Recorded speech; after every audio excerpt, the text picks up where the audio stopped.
Bonjour à tous, dans cette vidéo nous allons voir comment reconnaître graphiquement une situation de proportionnalité. Dans l'exemple, on nous demande dans chaque situation de dire si on est dans une situation de proportionnalité. Donc ici nous avons trois situations où les situations sont représentées à l'aide de graphiques.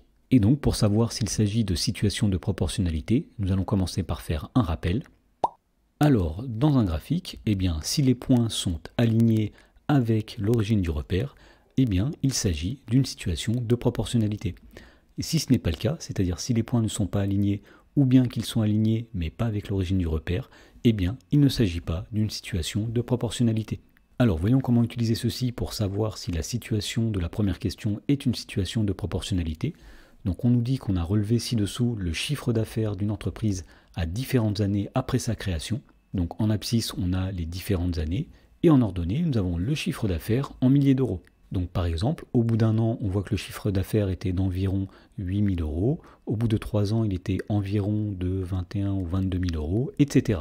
Donc pour savoir s'il s'agit ici d'une situation de proportionnalité, on va commencer par regarder si les points sont alignés. Donc en effet, on voit ici que les points sont alignés. Et pour que ce soit une situation de proportionnalité, il faut aussi que ces points soient alignés avec l'origine du repère.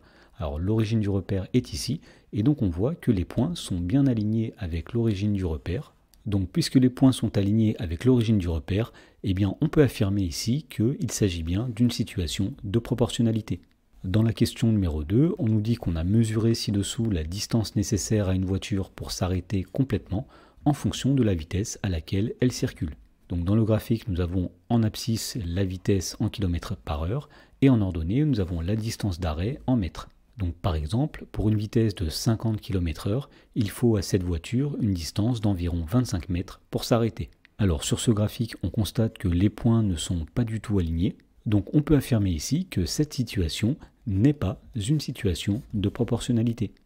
Dans la question numéro 3, on nous dit qu'on a converti différentes températures de degrés Celsius à degrés Fahrenheit.